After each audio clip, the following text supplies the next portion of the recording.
여러분 안녕하십니까. 지방자치 30주년 국민이 만드는 나라 진행을 맡은 아나운서 허이루입니다. 안녕하십니까. 안희성입니다. 네, 국민을 위한 국민의 지방자치를 꿈꾸고 있습니다. 지방자치 30주년 국민이 만드는 나라는 지역 MBC 16개사가 공동 기획해서 편성되고 방송될 예정입니다. 네, 국민이 만드는 나라. 먼저 1부는 지방자치의 의미와 역사에 대해서 알아보고요. 2부는 현재와 앞으로의 전망을 토론을 통해 해보겠습니다. 네, 말씀드린 대로 국민이 만드는 나라답게 정말 많은 국민 여러분들께서 또 이 스튜디오에 함께해 주고 계십니다. 인사 나눠보겠습니다. 어서 오십시오. 반갑습니다. 예, 반갑습니다. 네, 정말 화면 가득히 많은 분들이 모여주셨습니다. 그렇죠. 네. 예, 정말 전국 곳곳에서 또 이렇게 오늘 스튜디오에 화면으로 네. 함께해 주셨는데요. 네, 그런데 이분들이 단순한 그냥 참여자분들이 아니시고요. 그렇죠. 이 국민이 만드는 나라의 국민참여단이십니다. 네. 더 자세한 소개 잠시 후에 해드리도록 하겠습니다. 네. 자, 그리고 오늘 또 스튜디오에 함께 이야기 나눌 분들 지금부터 소개해 드리도록 하겠습니다. 네, 음영동 성신여대 명예교수 나오셨습니다. 네, 안녕하세요. 네, 그렇죠? 어서 오십시오. 자, 먼 걸음 해주셨는데요. 박승원 광명시장 나오셨습니다. 네, 안녕하세요. 어서 오십시오. 네. 그리고 상대적으로 가까이서 오셨네요. 예. 자, 부산의 이성문 연제구청장 자리해 주셨습니다. 어서 오십시오. 반갑습니다. 사실 이 지방자치라는 용어가 우리가 뭐 학교 다닐 때 다 배웠던 얘기입니다. 그렇죠. 예, 그런데 이게 뭡니까? 라고 물어보신다면 또 쉽게 설명하기란 좀 어려울 것 같기도 한데요. 그래서 교수님을 모셨습니다. 교수님, 이 지방자치 조금 쉽게 설명해 주신다면 어떻게 얘기할 수 있을까요? 이제 우리들의 그 살림살이, 일상적인 살림살이를 기준으로 말씀을 드려볼까 합니다. 네. 우리는 이제 의식주를 비롯해서 이렇게 이 살림살이를 꾸려나가고 있잖아요. 그렇죠. 근데 대부분은 오늘날 사회에서 주민들 스스로, 우리들 스스로가 해결을 해 나가요. 이제 그런데 어떤 그 살림살이 중에는 개인으로서는 해결해 나가기 어렵거나 또 해결해 나가더라도 좀 이렇게 이 덜 만족스러운 그런 일들이 이제 자주 일어나요. 이제 예. 우리 주민들이 모여가지고 이 자기들의 부담으로 자기들이 뽑아서 이제 정부를 만들어요. 관할 지역을 이제 관할하는 그 정부가 주민들이 만들어서 주민들이 필요로 하는 공공서비스가 뭔지를 알아가지고 주민들의 책임으로 그걸 공급하는 행위, 생활 과정, 그걸 우리는 지방자치라고 보면은 될 겁니다. 네, 이렇게만 들어도 우리 살아가는 데 있어서 지방자치가 얼마나 중요한가를 그렇죠. 알게 되는데요. 예. 근데 정작 지방자치에 대해서 우리 국민 여러분께서는 얼마나 알고 계신지가 궁금했습니다. 네. 그래서 저희가 영상으로 준비해봤습니다. 지방자치법 전부 개정 법률안 대안은 가결되었음을 선포합니다. 32년 만에 지방자치법이 전부 개정된 2021년은 지방자치부활 30주년을 맞는 해이기도 합니다. 국민이 주인이 되는 새로운 지방자치 시대를 열며 큰 변화의 물결을 맞이한 지금. 지방자치에 대한 국민의 관심은 어떨까요? 지방자치를 하는 거는 알고 있는데 뭔가 크게 막 관심을 가져본 거는 적은 것 같아서. 지방자치가 혹시 필요하다고는 생각하시나요? 그렇게 크게 필요 없지 않을까 싶습니다. 알아야 제가 뭐라고 답변을 드릴 수 있을 것 같은데 아는 게 없어서 어떻게 해야 된다, 뭐 좋다 나쁘다에 대해서 얘기할 수 있는 수준의 정보조차도 모르는 것 같아요. 권한이 한 곳에 집중되면은 좋지 않으니까 분리되면 분리될수록 좋다고 생각하고 권한들이 이제 시민들의 손으로 가면 그게 바람직한 방향인데 그러기 위해서는 지방자치가 꼭 필요하다고 생각을 합니다. 전국 만 18세 이상의 성인 남녀를 대상으로 조사한 결과 응답자 중 73.3%가 지방자치가 필요하다고 답변했습니다. 하지만 지방정부에 대한 관심과 신뢰는 아직 부족합니다. 이제 국민과 함께 자치분권을 고민하며 지방자치의 새로운 발걸음을 내디딜 때입니다.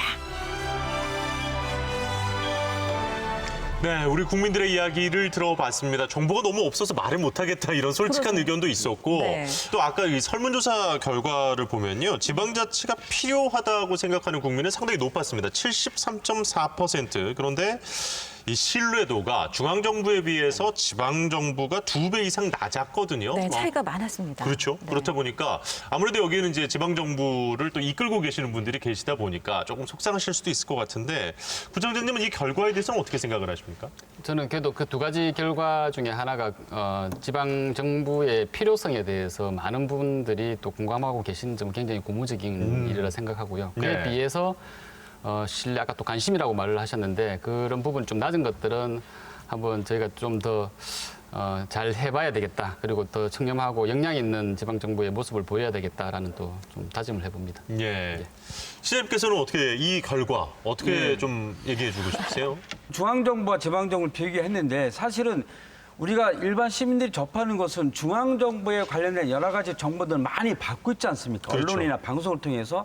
근데 지방정부에서 하는 일들은 잘 접하지 못해요, 상대적으로. 그러면 지방정부는 아무래도 단위가 작기 때문에 적극적으로 시민들이 각종 위원회에 참여하든지 이런 참여 방식을 통해서 직접적으로 알고 채워 겸하다면 신뢰도가 높아지지 않겠어요? 그래서 이 문제를 극복하는 것은 우리 시민들의 책임의식을 가지고 적극적으로 참여하는 것이 저는 굉장히 중요하다고 보고 있습니다. 네.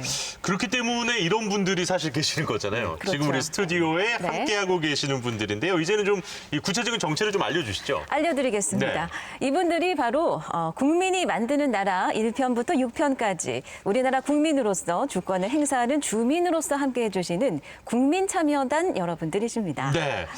정말로 이제는 국민과 함께하는 지방자치에 대한 이야기 저희가 또 초청을 해드렸더니 흔쾌히 또 응해 주셨습니다. 네. 자, 그렇다면 이 지방자치의 필요성 그리고 지방정부 신뢰도에 관한 의견들 우리 국민참여단께 연결을 해서 직접 의견을 한번 들어보도록 하겠습니다. 네. 안녕하세요. 안녕하세요. 안녕하세요. 네. 자, 어디에 누구신지 소개 좀 부탁드리겠습니다. 네, 저는 인천 계양구에 살고 있는 권인정입니다. 저는 작년부터 주민자치 활동을 하고 있는데요.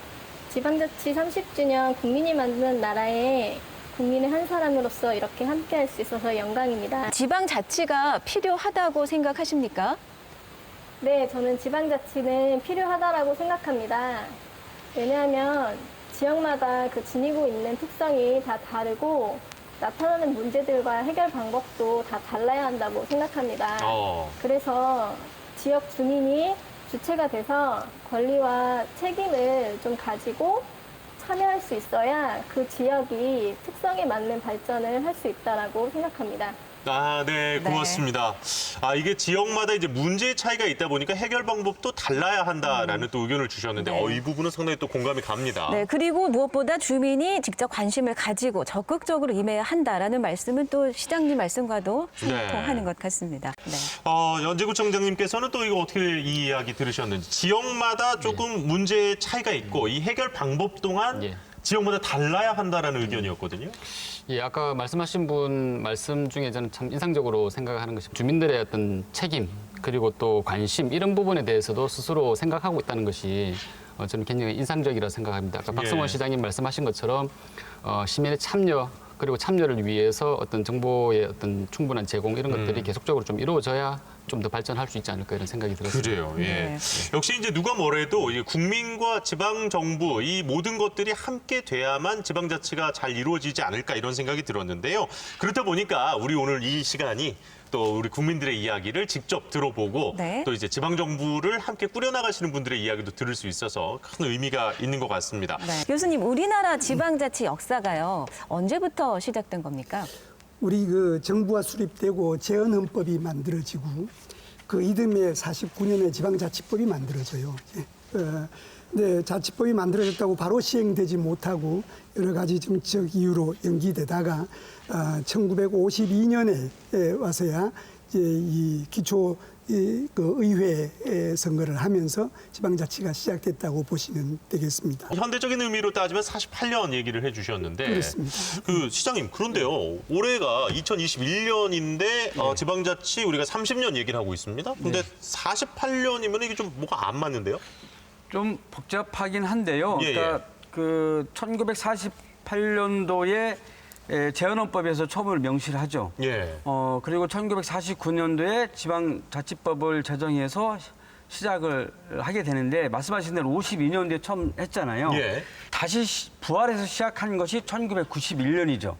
근데 1991년도에 부활을 해서 지방의원 선거를 하는데 예. 실제로 본격적인 지방자치 선거는 1995년도입니다. 왜냐하면 그때야 비로소 처음으로 지방자치 단체장, 시장, 군수, 구청장 그리고 기초의원, 광역의원 다 뽑는 게 1995년도입니다. 그러니까 이게 사실 역사가 긴데 본격적으로 시작된 것은 부활한 것은 91년도고 본격적으로 시작한 것은 95년도 이렇게 됩니다. 그렇기 때문에 이제 91년을 기준으로 두고 그렇죠. 올해가 91년 30년이다. 기준으로 하면 30년인 거죠. 예, 그렇군요. 그 왜 올해를 지방자치 30주년이다라고 하는지 확실하게 알게 됐습니다. 그렇습니다. 그런데 이 역사를 말씀만으로도 다 담기에는 길고 또 사연이 복잡하여서 그렇죠. 저희가 영상으로도 한번 준비를 해봤습니다. 네. 보고 오시겠습니다.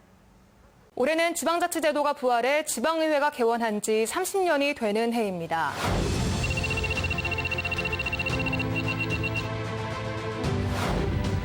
대한민국 지방자치 역사의 시작. 1948년 정부 수립과 함께 선포된 재헌헌법에서 지방자치는 명문화됐습니다. 이듬해인 1949년 최초의 지방자치법이 제정되면서 우리나라 지방자치도 본격 출발했습니다. 1952년 한국전쟁의 혼란 속에서도 이루어진 첫 지방선거. 그러나 1961년 5.16 군사정변으로 인해 풀뿌리 민주주의는 꽃도 피우지 못한 채 중단되고 말았습니다.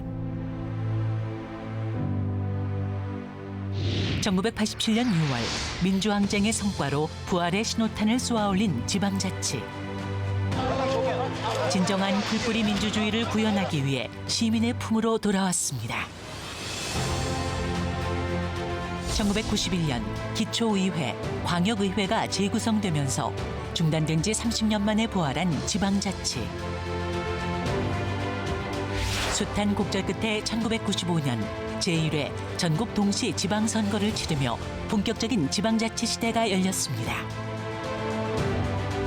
1948년 정부 수립부터 시작됐으나 국민의 삶에 튼튼하게 뿌리내리기까지 수많은 변화와 역경을 견뎌낸 우리의 지방자치.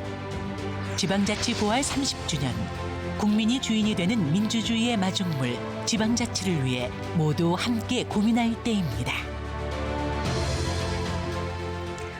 네, 한눈에 보는 대한민국 지방자치 역사였습니다. 자, 그러면 일단 좀 하나하나 이야기를 좀 해보도록 하겠습니다. 먼저 이제 지방자치 1기, 그러니까 1948년 재헌헌법 때부터 이제 60년 정도까지 이야기를 좀 해볼까 하는데요. 이때 당시에 이 지방자치 개념 어떻게 좀 얘기를 해주실 수 있을까요? 우리나라가 재헌헌법 때부터 이렇게 지방자치의 제도를 도입을 하겠다라고 한 것은 굉장히 아주 저는 발전적이라고 대단한 생각을 거죠. 하고요. 예.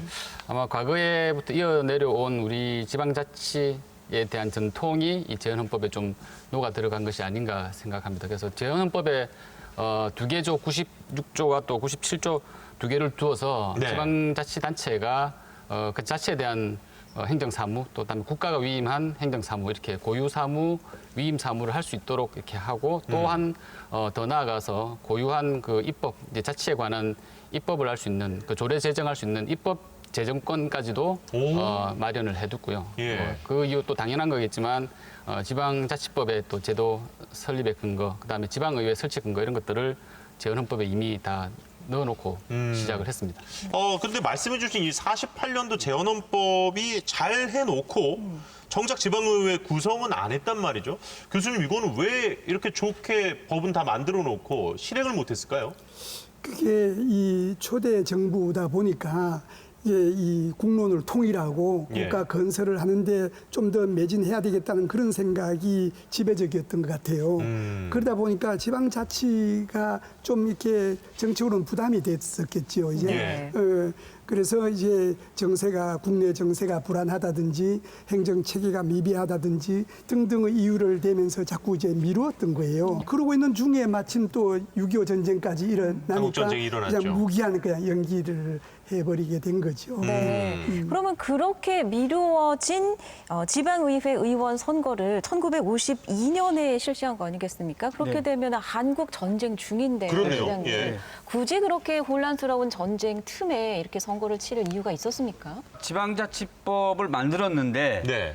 이게 이렇게 미루다가 52년도에 전쟁 시에 치렀다. 네. 이것은 그만큼 중요하기 때문에 전쟁 중이라도 치르겠다. 뭐 이런 것이 하나 있을 테고요. 조금 전에 교수님께서 뭐 시간이 짧아서 짧게 말씀드렸겠지만 그 당시에 우리나라 최초로 여서야대가 됐습니다. 예. 여서야대가 되니까 실제로 이승만 정권에서 정권을 유지하는 데 굉장히 어려움이 있었겠죠. 그러니까 이 전쟁 중이지만 이 지방선거를 치름으로 인해서 뭔가 전국 상황을 돌파하기 위한 이런 의도도 좀 있었지 않았을까 싶은 그만큼 생각이 상황이 더 듭니다. 절박했다. 네. 예. 네, 그 1960년도 4.19 이거 뒤에 이제 새로 또 헌법이 개정이 되었는데요. 예. 우리나라 전체 헌법 역사상 굉장히 사실 좀 특이한 이 규정으로 되어 있습니다. 이렇게 그 단체장의 선임은 법률로 정하되 적어도 시읍 면장은 주민이 직접 선거한다라는 오. 규정이 이렇게 들어가 있었습니다. 헌법으로 예. 이렇게 이제 시읍 면장까지 직접 선거에 대한 규정을 보장을 하고 있었는데 예. 참 좀 복잡한 역사가 있습니다. 이제 그거와 관련해서 56년, 58년 이 앞에 지방자치법 상으로 시읍면장에 대한 직선제를 했다가 예. 58년에는 또 안 했다가 네. 뭐 이렇게 이제 되다 보니까 아예 이것을 헌법으로 이제 딱 못을 박아 버리자. 이래서 1960년 그때 헌법에 시읍면장 직접 선거제가 들어왔고요. 지방자치법 규정 자체만 보면 예. 사실 이 1960년대 지방자치법이 네. 가장 이 풀뿌리 민주주의에 좀 정말 가까운 법이 앞서 아니었나 이렇게 있는, 생각이 네. 되는데 아쉽게도 1961년도에 이제 5.16 군사정변이 나면서 또 지방의회 다 해산이 되고 폐지가 되고 뭐 이렇게 되었습니다. 그리고 이후에 이제 1972년에 소위 말하는 유신 헌법에서 예. 부칙으로서 네. 조국 통일이 이루어질 때까지 지방 의회는 이제 설치하지 구성하지 아니한다 이렇게 야. 부칙으로 이제 해버리는 바람에 그 이후부터는 사실은 좀 한 이제 30년 정도 암흑기로 이렇게. 가게 암흑기가 된 된 것이죠. 거네요. 그러니까 말씀을 들어보니까 상당히 안타까운 마음이 들지 않습니까? 맞아요. 예. 1960년에 이미 눈부시게 지방자치가 발전할 수 있었는데 그러니까요. 불과 1년 만에 바로 동면기에 휴지기, 정지기에 들어간 거네요. 교수님 군사정권이 그런데 왜 그렇게 강력하게 지방의회를 해산시키려 했을까요? 이제 이 군부 세력들이 소위 말하는 자칭 그 혁명 과업을 완수하기 위해서는 그 지방 행정도 다양하게 이루어지기보다는 이제 일률적으로, 능률적으로 이루어지는 게 좋겠다는 판단이 있었을 거예요. 그거는 그 이후에 군사 정부에 의해서 이게 그 아주 그 중앙 집권적으로 행해졌던 국가 운영, 경제 개발 5개년 계획 추진 과정들을 보면은 당시 혁명 세력들이 얼마나 효율적으로 국가를 관리하고 싶었던가를 이해할 수 있을 거예요. 예. 그러니까 곧바로 뭐 이렇게 유예 기간도 두지 않고 혁명 포고령으로 없애버리게 된 겁니다. 예. 그리고 이제 결국 이제 1991년이 돼서 우리가 이제 계속 30주년 얘기를 하고 있잖아요. 기초의회 부활. 이것이 어떻게 보면은 이제 지방자치 역사 3기의 시작이라고 할 수 있을 것 같은데 역시 그 계기는 87 예, 유월항쟁. 유월항쟁인가요? 예, 아마 그 뭐 영화도 1987이라는 영화 예, 다 예. 보셨을 텐데 그 영화 배경이 된 6월 이제 민주항쟁을 통해서 이제 민주화가 실현이 되는 과정에서 그러면 여태까지 좀 중단되고 이렇게 암흑기였던 지방자치도 이제 부활시켜 보자. 헌법상의 지방자치에 관한 규정이 없어진 것은 아니었습니다. 그렇죠.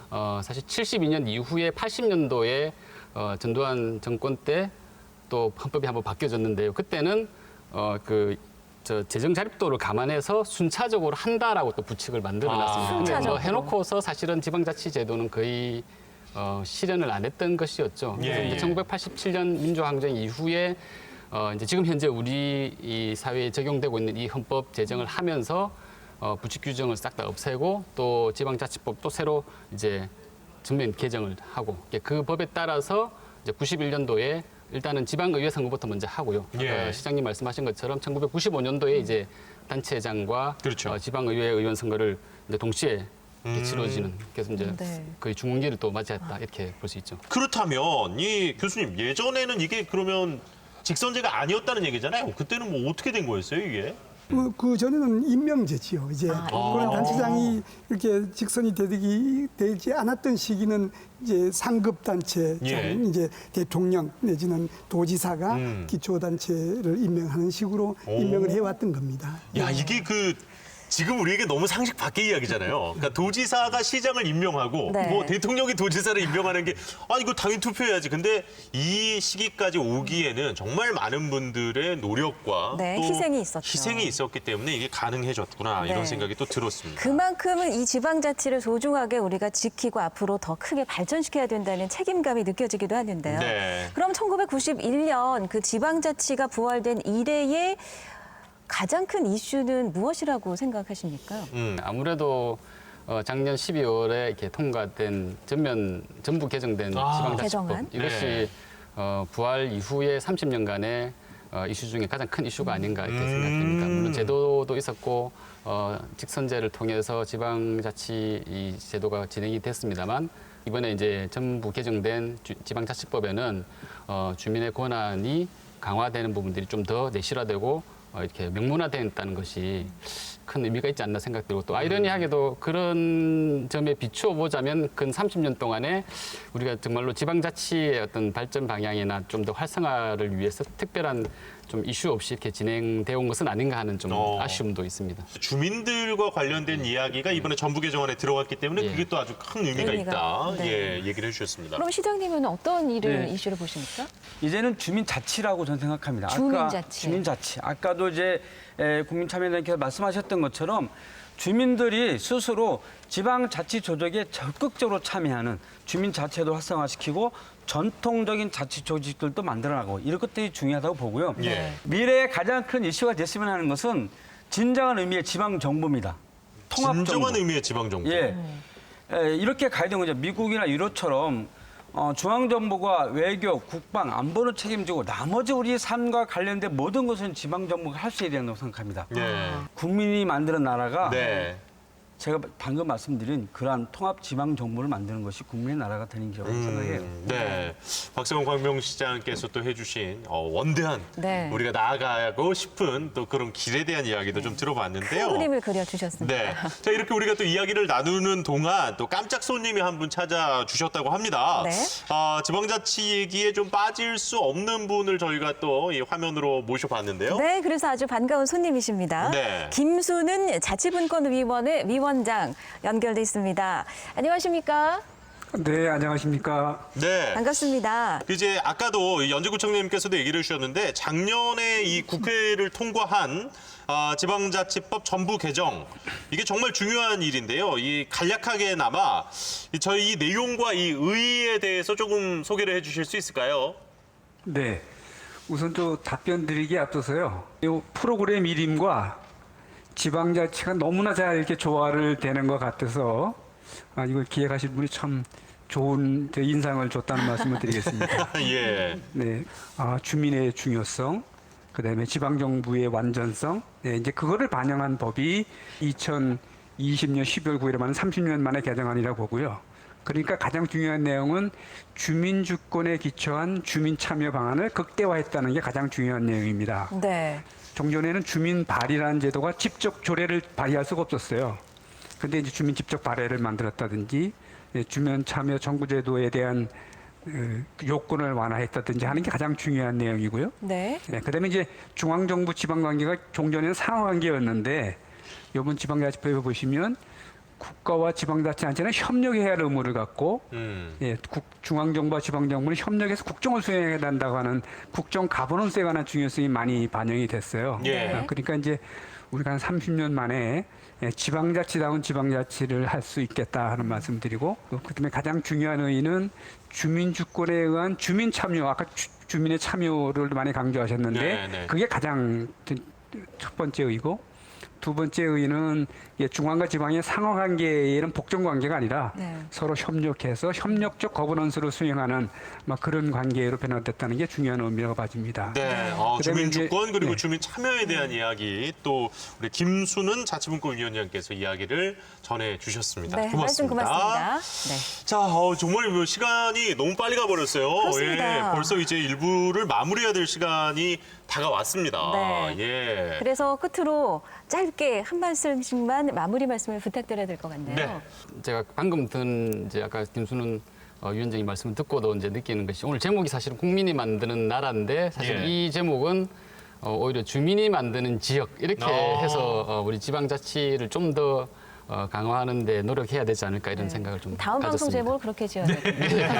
예. 교수님도 오늘 정말 많은 이야기들 저희가 많이 공부가 됐습니다. 예.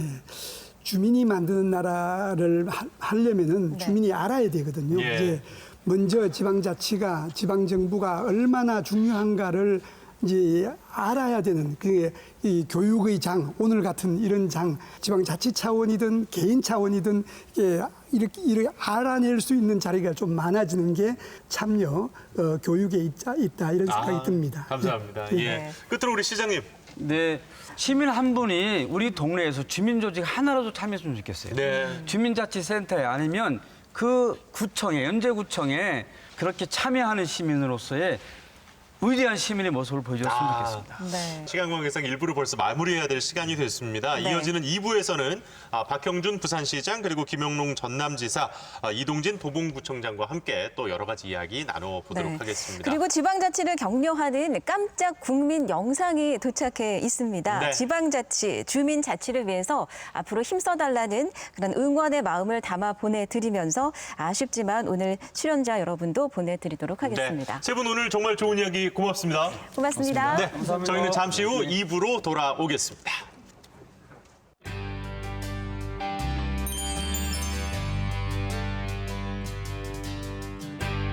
안녕하세요. 제가 경상북도 포항 출신인데요. 올해는 진정한 풀뿌리 민주주의를 위해서 지방의회가 부활된 지 30주년이 되는 뜻깊은 해죠. 오늘보다 내일이 더 기대되는 우리 지방자치를 응원합니다.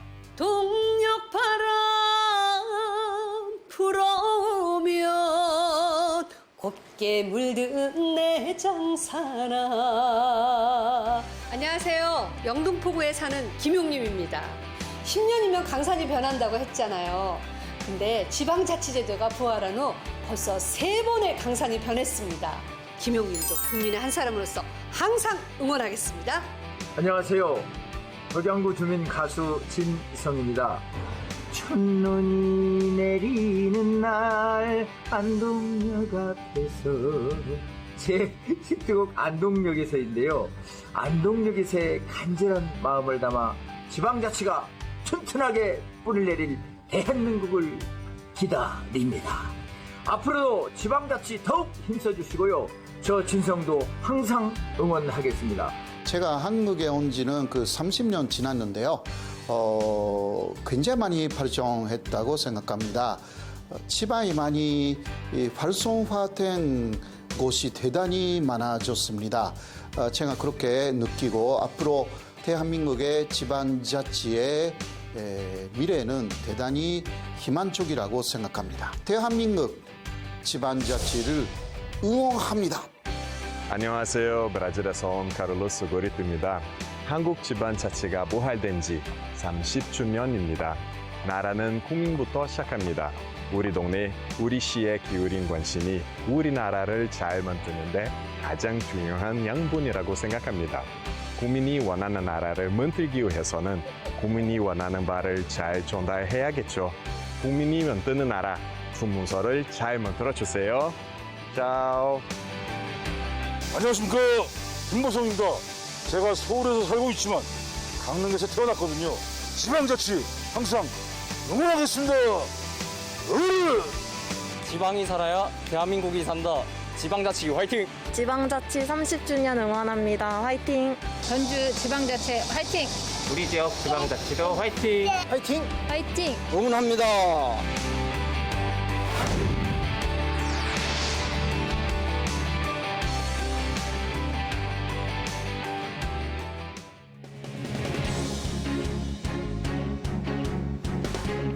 네, 지방자치 30주년 국민이 만드는 나라 이제 2부가 시작이 됐습니다. 네.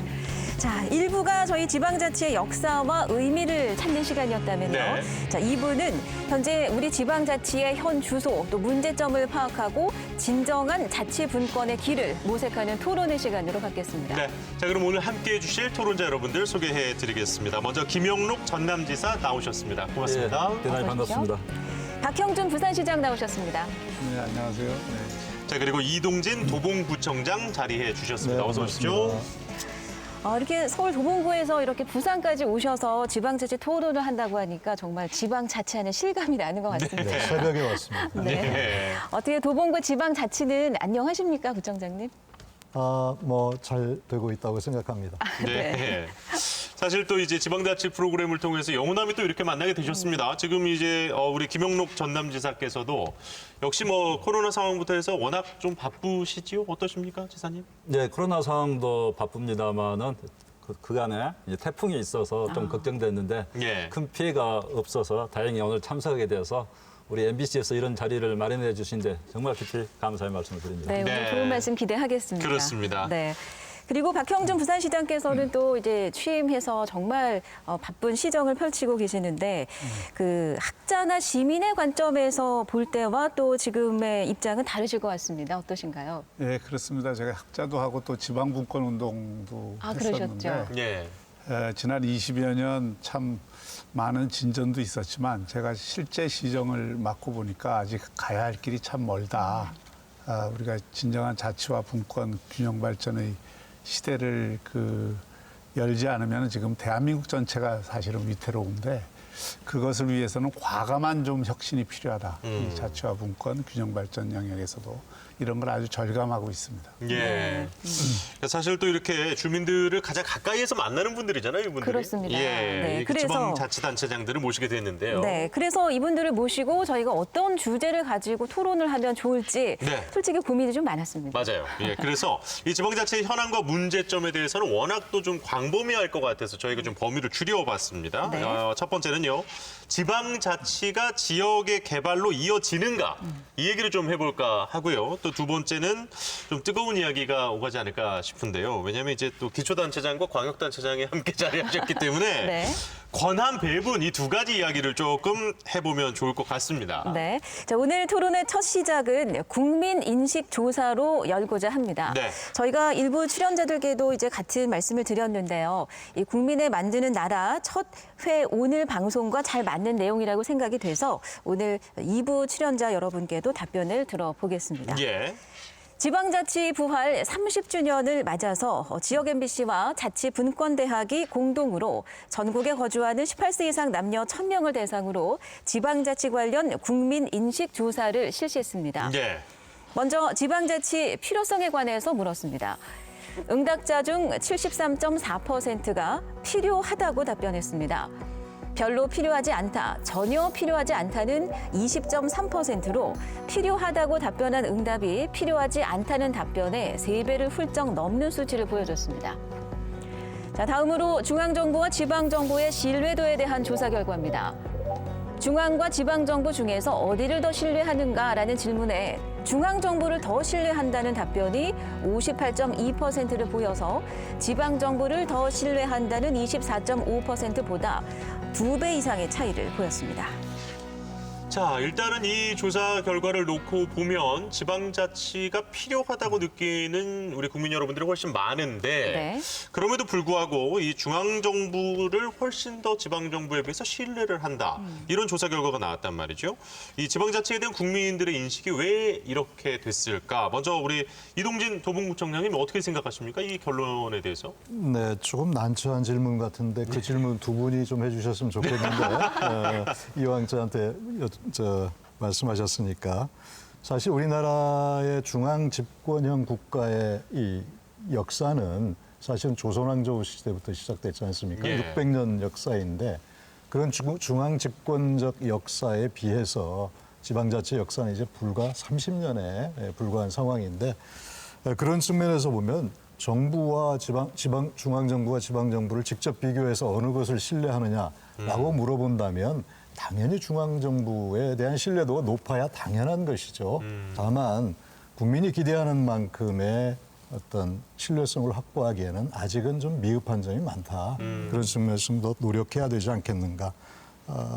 그렇지만 73% 이상이 필요하다고 그렇죠. 느낀 것은 예. 우리 지방자치의 역사를 보면은 상당히 긍정적인 요소가 아닐까 싶습니다. 네. 자, 전남지사님의 생각이 또 궁금합니다.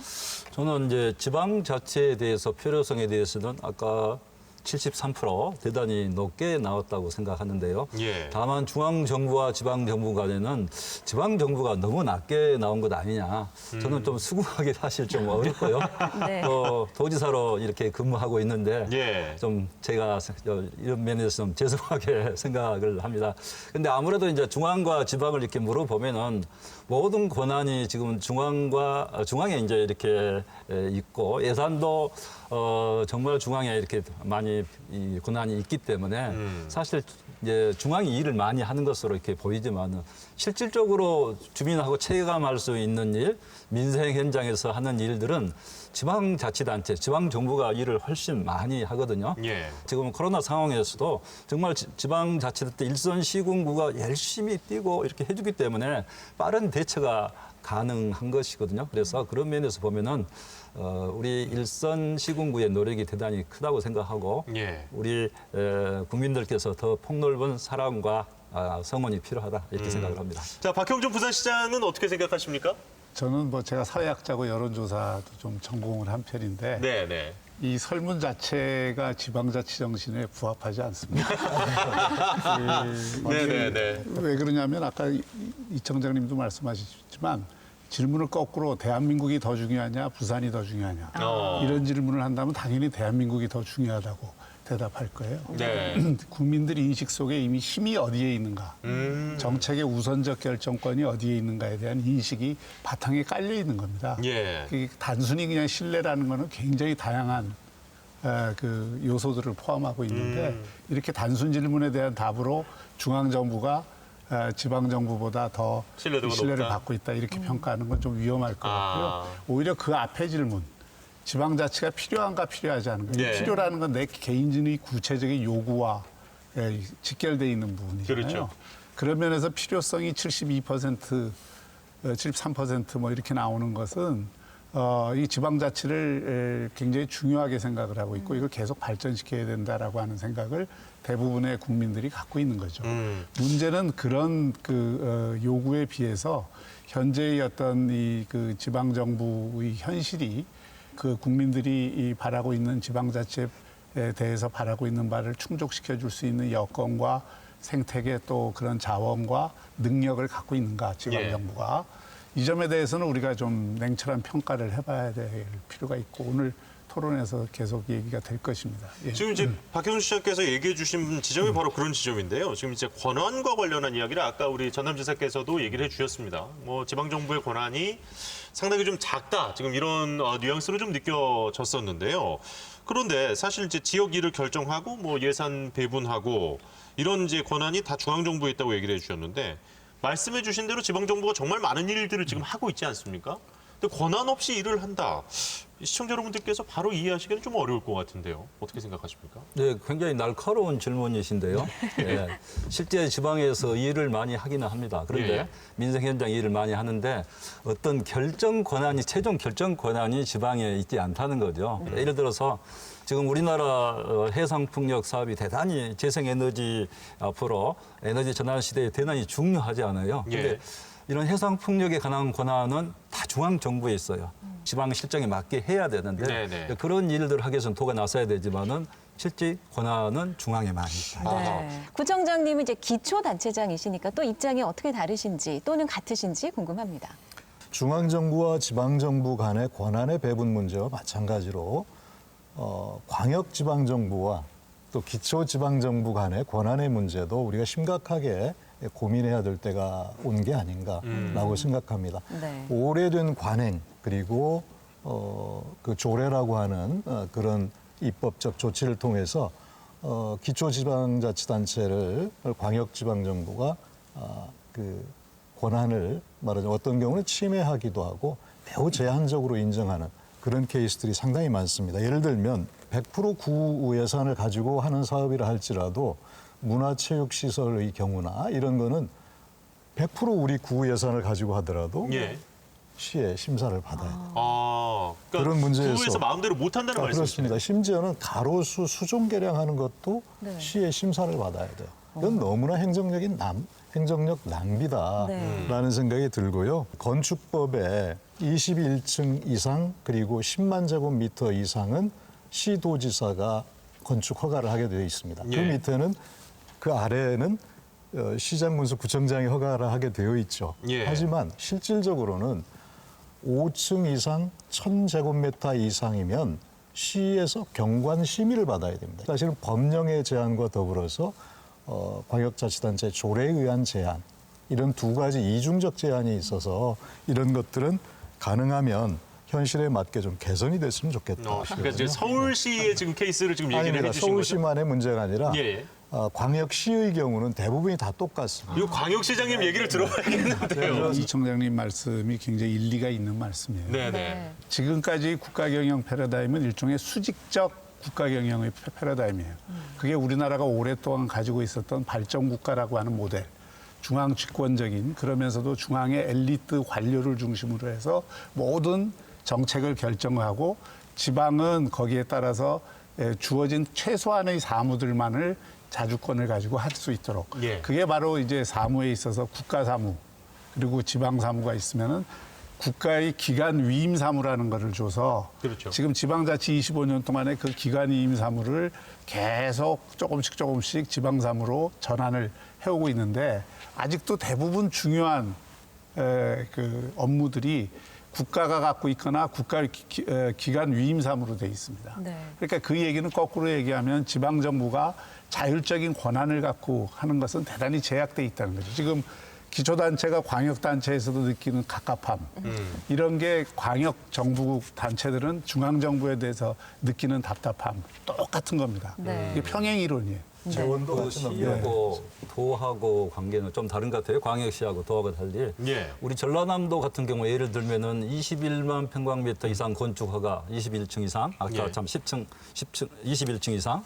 10만 평방미터 이상 이런 부분 다 일선 시군에서 하고요. 경관 심의를 하더라도 굉장히 지도적인 측면에서 경관 심의를 하고 있습니다. 그래서 예. 법원구청도 좀 필요하시면 전라남도로 오시면 되지 않겠느냐 이렇게 생각하고 외국 경우에는 지방이 할 일, 중앙이 할 일이 명확히 구분되어 있어요. 그런데 우리 나라는 그런 게 제대로 중복되어 있고 권한이 오히려 중앙에 더 많이 특별행정기관이 행사하는 예산도 더 많고 그렇게 해서 도의 권한을 많이 지방자치를 많이 제약을 하고 있습니다. 그래서 아까 박영준 시장님 말씀처럼 중앙에서 많이 권한을 도에 시도에 내려보내줘야 되는데 이 부분이 참 어려운 것 같아요. 자, 일단 세 분 얘기를 좀 들어보니까요. 박형준 시장님 얘기도 그렇고 일단은 이 권한을 내려보낸다. 그리고 권한을 이제 광역단체든 기초단체든 준다는 거 바꿔 말하면 그걸 수행할 수 있는 돈이 필요한 거 아니겠습니까?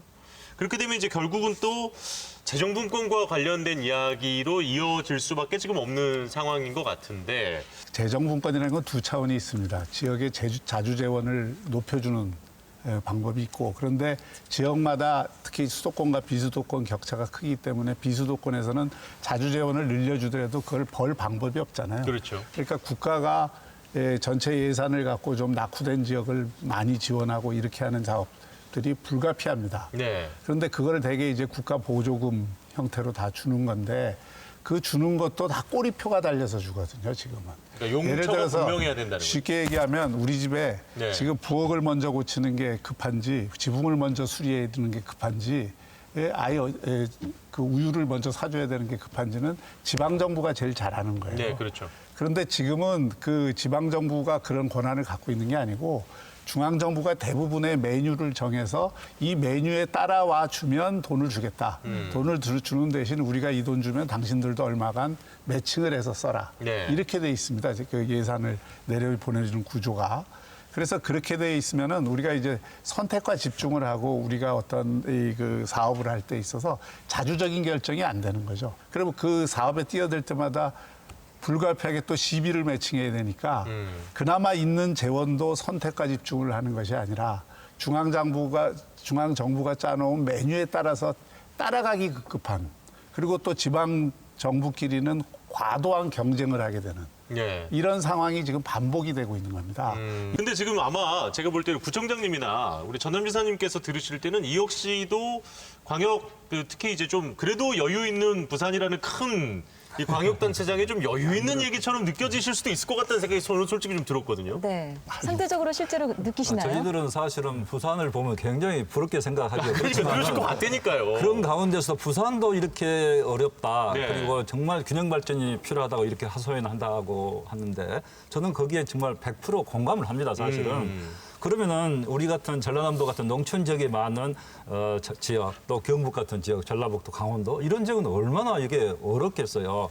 그래서 문재인 정부에 와서 1단계 재정 분권을 하면서 지방 소비세를 8.6조를 늘려줬어요. 예. 그리고 최근에 이제 2단계 재정 분권 한다 해서 4조 6천억을 이렇게 늘려줬는데 한 13조 되죠. 그렇지만은 이 13조 정도 가지고는 지방의 어떤 지역 균형 문제, 재정 분권 문제를 해결할 수가 없는 거죠. 그런데 이제 기획재정부 할 때 예산 당국은 자꾸 지방이 너무 많이 내려가는 것을 엄청나게 걱정을 많이 하고 또 거부감을 좀 갖고 있습니다. 중앙에 있는 분들은 대체로 그래요. 심지어 국회의원들까지도 지방이 너무 많이 비대해진 거 아니냐 이런 생각을 하는데 사실은 제대로 권한도 내려주고 예산도 내려주고 거기에 어디까지 뭐까지 더 내려와야 되겠어요? 조직까지 내려와야 되는 거예요. 근데 조직이 내려올까 봐서 조직이 내려온다는 것은 중앙 정부의 조직이 슬림화된다는 것을 의미하기 때문에 예. 굉장히 이 부분에 대해서 저도 공무원 출신입니다만 관료사회에서는 거부감과 겁을 내고 있는 것이죠. 그래서 안 내려보내주려고 하는 건데 이제 이 부분은 정말 재정 분권, 지방의 재정 확충을 위해서는 정말 대선 주자들이 특단의 이런 노력을 하고 대선 주자들이 모여서 한번 이런 부분에 대해서는 다 같이 메모를 맺어서 우리 대선 주자들 다 이렇게 한번 하자. 그래서 국민적인 인식의 전환이 될 수 있는 그런 계기가 좀 있어야 된다 생각을 해요. 아무래도 이제 광역단체장분들과 조금은 비슷하면서도 다른 의견들을 구청장님께서 좀 들려주셨는데 온도차가 있으실 것 같은데요. 그러니까요. 이 재정분권과 관련해서도 이야기를 좀 듣고 싶습니다. 네, 자치분권 내지는 뭐 재정분권에 관한 기본적인 입장은 동일하고요. 다만 박경주 시장님이나 우리 김영록 지사님의 경우는 과거에 청와대나 뭐 중앙정부, 국회에도 계셨기 때문에 어떻게 보면 슈퍼갑의 입장에서 지금 의뢰 입장으로 이렇게 입장이 바뀌신 것 같은데 일단 환영하고요. 문재인 대통령께서 취임 초기에 연방제 수준의 지방자치분권을 시행하겠다.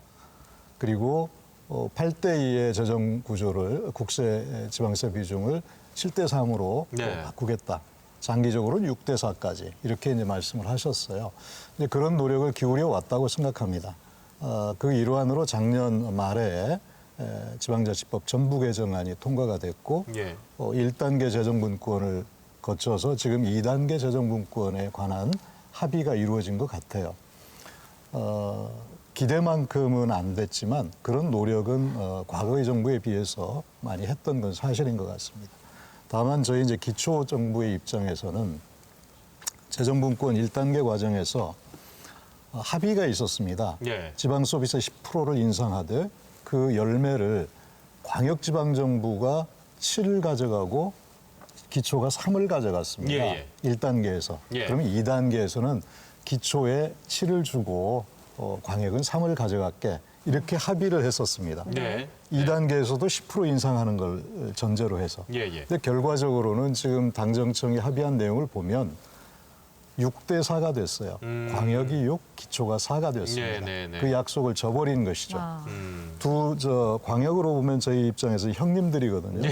가난한 동생들 이렇게 저버릴 수가 있느냐 좀 항의를 좀 하고 싶고요. 그래서 어쨌든 이제 자치분권의 그 어떤 과제랄까 이런 것들은 마무리된 게 아니고 앞으로도 우리 사회 변화의 속도에 맞게 자치분권의 속도도 좀 병행해서 나갔으면 좋겠다라는 바람을 가지고 있습니다.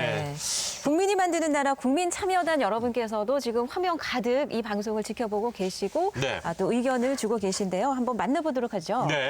자, 지금 나와 계시네요. 안녕하세요. 안녕하세요. 안녕하세요. 네. 어디서 참여하고 계십니까?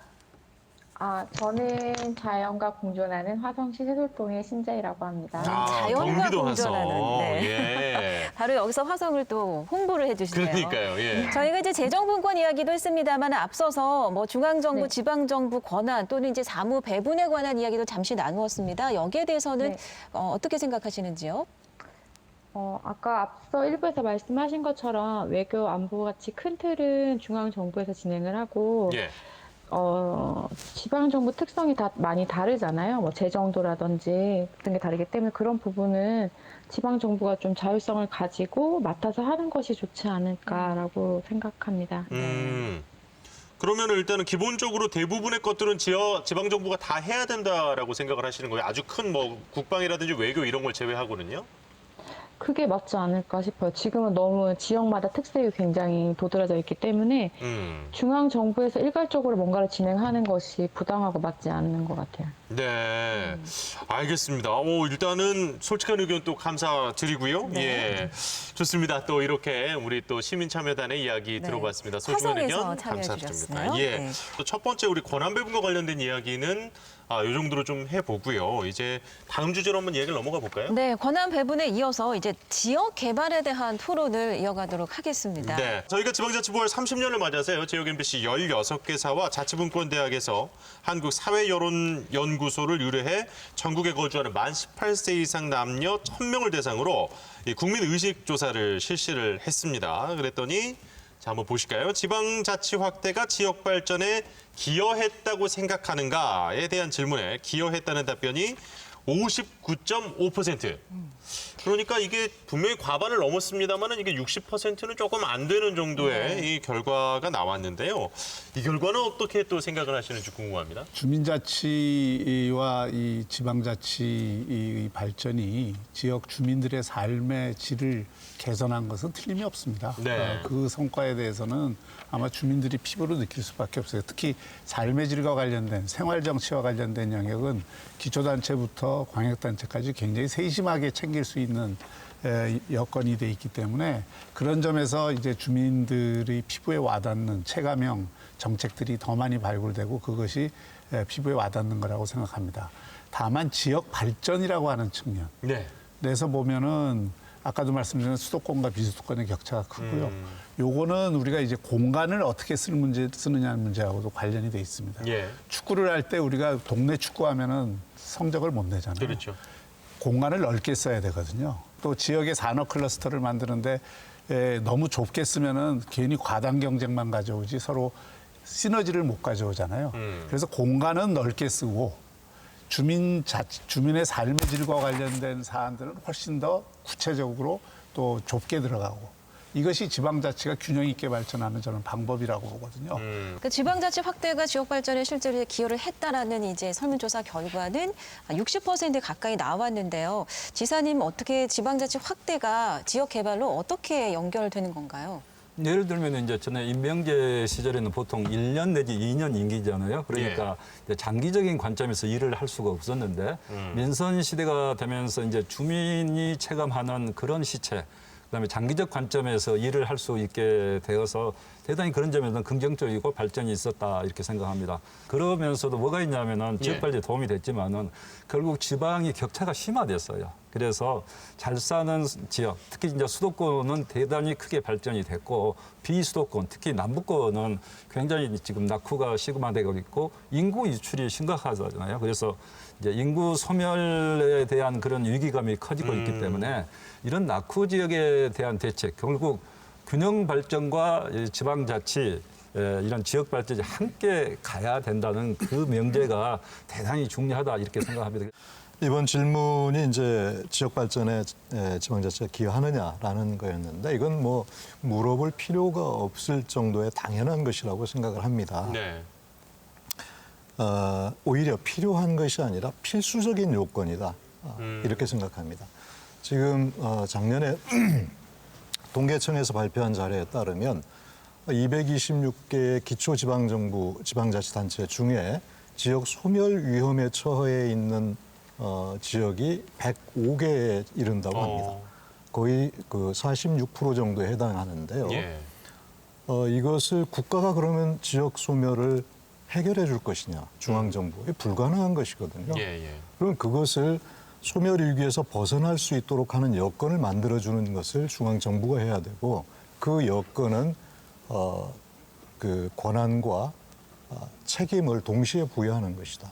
저는 그렇게 생각합니다. 그런 측면에서 지역 발전에 기여했느냐 하느냐라고 하는 것은 당연한 것이고 예. 그걸 넘어서서 현재 한국 사회가 안고 있는 여러 가지 위험 요소 중에 지역 소멸이라고 하는 문제를 해결하는 것 이걸 위해서도 자치분권이 강화될 필요가 있다 저는 그렇게 생각합니다. 네. 각 지역의 또 현장의 말씀을 경험을 통해서 들으니까 저희가 더 피부에 와닿는 것 같은데요. 그러니까요. 더 많은 지방자치단체장을 모시지 못하는 아쉬운 마음이 들어서 네. 저희가 영상으로도 몇 분을 연결해 보려고 합니다. 그렇습니다. 박성수 송파구청장 연결해 보겠습니다. 네, 지금 나와 계시죠? 예, 안녕하십니까, 구청장님. 네, 안녕하세요. 반갑습니다. 네, 서울의 박성수 구청장입니다. 네.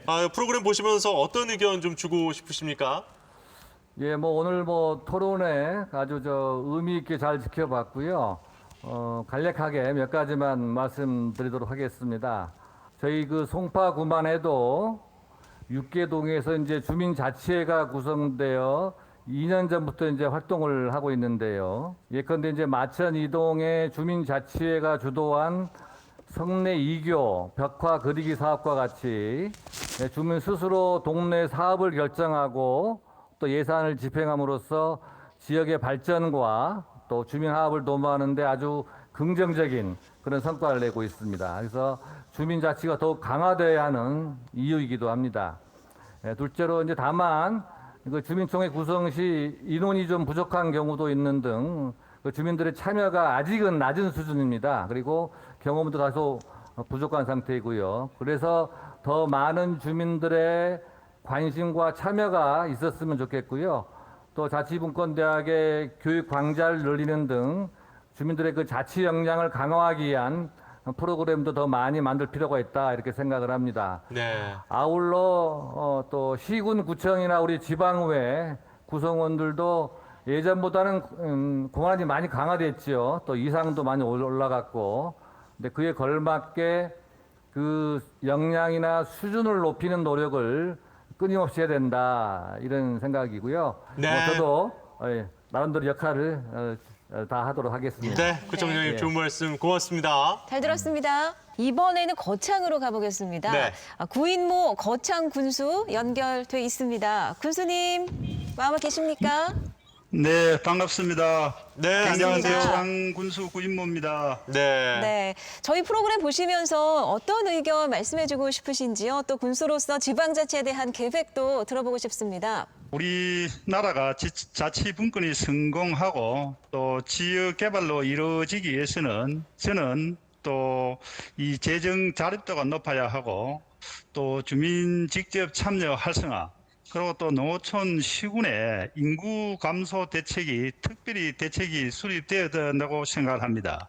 특히 농어촌 지역은 저출산 또 고령화, 인구 유출 등으로 지방 세수는 지속적으로 감소 추세에 있습니다. 정부의 공약대로 국세와 지방세 비율을 7대3으로 빨리 개편하고 또 지방 재정 확보를 위해서 현재 국회 계류 중에 있는 고향 사랑 기부금법도 큰 도움이 될 수 있다고 저는 보고 있습니다. 자치분권을 실현하기 위해서는 중앙정부에서 조금 전에 말씀드린 이러한 들을 적극적으로 해결해 주셔야 이 지방자치, 지방분권이 이루어지리라고 보고 있습니다. 네, 알겠습니다. 군수님 오늘 말씀 고맙습니다. 네, 감사합니다. 네, 잘 들었습니다. 이제 지역의 발전과 관련한 근데 이 지역이라는 걸 어느 정도의 규모로 보느냐에 따라서도 조금 의견들이 좀 나뉘는 것 같습니다. 우선 지금 가장 심각한 문제는 우리 대한민국의 그 사회 문제 중에 격차 사회라는 걸 제일 가장 심하게 얘기하잖아요. 네. 그 격차라는 게 계층 간의 격차, 소득 격차, 또 세대 격차, 그리고 지방 격차입니다. 예. 그런데 그게 맞물려 있어요. 예를 들어서 부산만 하더라도 작년 한 해 동안 부산을 떠나서 서울로 간 청년들이 10,000명이 넘습니다. 네. 지난 5년간 여기서 약 7만 명의 청년이 떠났어요. 예. 일자리를 찾아서 신산업의 경우에는 80% 내지 90%가 그 서울에 수도권에 집중돼 있고요. 그 8, 90% 가운데에서 70% 이상이 강남과 판교에 집중돼 있습니다. 네. 이게 지금 대한민국의 모습이에요. 근데 대학도 전부 수도권에 집중돼 있어요. 예. 예를 들어서 지방의 거점 대학이라 할 수 있는 국립대학이 그렇죠. 옛날에는 다 10위권 내의 대학이었습니다. 지금은 다 20위권 바깥으로 다 밀려 있어요. 그러니까 이게 대학이 그 지역의 그런 잠재력이 죽고 인구가 유출되고 청년이 떠나니까 또 대학이 죽고 대학이 죽으니까 또 인재가 양성이 제대로 안 되고 그러니까 기업이 안 오니까 또 청년이 떠나고 이런 악순환이 지금 지역에는 반복되고 있는 거거든요. 네. 이 문제를 제대로 인식을 하면 두 가지 차원의 노력이 필요합니다. 중앙정부가 이 문제에 대해서 제대로 인식을 해서 정말 지역의 자율성을 살린 특성화 발전을 하게 해주는 여건을 만들어줘야 되고 또 하나는 지역에서 이제 몸부림치는 혁신이 필요하죠. 같은 동병상련입니다. 오히려 우리 이제 전라남도 같은 경우 돛단위는 더 그런 문제에 더 절실하다고 생각하는데요. 이제 지역 균형 발전이 반드시 이루어져야 되고 지역 균형 발전에 대해서는 그 지역의 책임만으로 돌리기에는 정말 힘이 들고 어렵습니다. 그렇기 때문에 국가적 과제로 해서 지역 균형 발전을 할 수 있는 그런 정말 획기적인 조치가 이루어져야 된다 이렇게 생각을 합니다. 중앙 정부에서 획기적인 대책이 필요하다고 생각하고요. 같은 우리 의견이시죠. 도에서는 이제 이런 부분에 도단위 노력도 해야 된다 해서 일자리 창출, 그래서 해상풍력 열심히 지금 해서 일자리 만들려고 하고 있고요. 네. 그다음에 관광 사업을 키워서 남해안 특히 이제 부산부터 경남, 전남, 광주 다 함께 해서 남해안 관광 벨트 광역 사업을 활발하게 해서 관광권 개발을 힘차게 해볼 계획으로 있습니다. 네. 자, 끝으로 우리 이동진 구청장님께도 약 1분 정도 말씀하실 수 있을 것 같습니다. 네, 지금 자치 분권을 이야기하고 있는데 어떤 분들은 이런 얘기를 하면 중앙정부와 지방정부가 밥그릇 싸움하는 거 아니냐 이런 네네네. 얘기를 하고 있어요. 근데 겉으로 보면 맞습니다. 왜 그러는가에 대해서 우리가 깊이 있게 살펴볼 필요가 있다.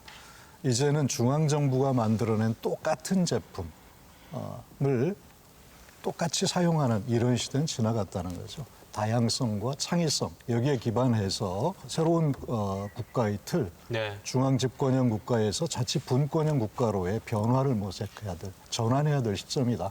그런 측면에서 저희가 자치 분권을 이야기하는 겁니다. 또 한 가지 측면은 이번 지방자치법 전부 개정안의 매우 핵심적 요소 중에 하나가 주권 재민, 지방자치의 목적이 주민 자치에 있다는 것을 명백하게 밝혔습니다. 그래서 기초지방정부의 입장에서는 주민과 함께하고자 하는 노력, 주민을 주체로 세우고자 하는 노력 이런 것들을 같이 병행해 나가는 것이 매우 중요하다 이렇게 생각합니다. 네, 오늘 세 분의 말씀처럼 이 대한민국이 함께 더 발전할 수 있는 방향에 대한 이런 소중한 논의는 앞으로도 계속되어야 하겠다는 생각이 좀 들었습니다. 네, 앞으로 방송될 국민이 만드는 나라와 함께 하시면서 우리가 지방자치를 통해서 찾을 수 있는 국민의 권리에 대해서 함께 고민해보는 시간이 됐으면 좋겠습니다. 네, 자, 세 분 오늘 귀한 시간 다시 한번 감사드립니다. 고맙습니다. 네, 자, 오늘 저희가 함께했던 2시간 여기서 인사드리도록 하겠습니다. 시청해주신 시청자 여러분 대단히 고맙습니다. 고맙습니다.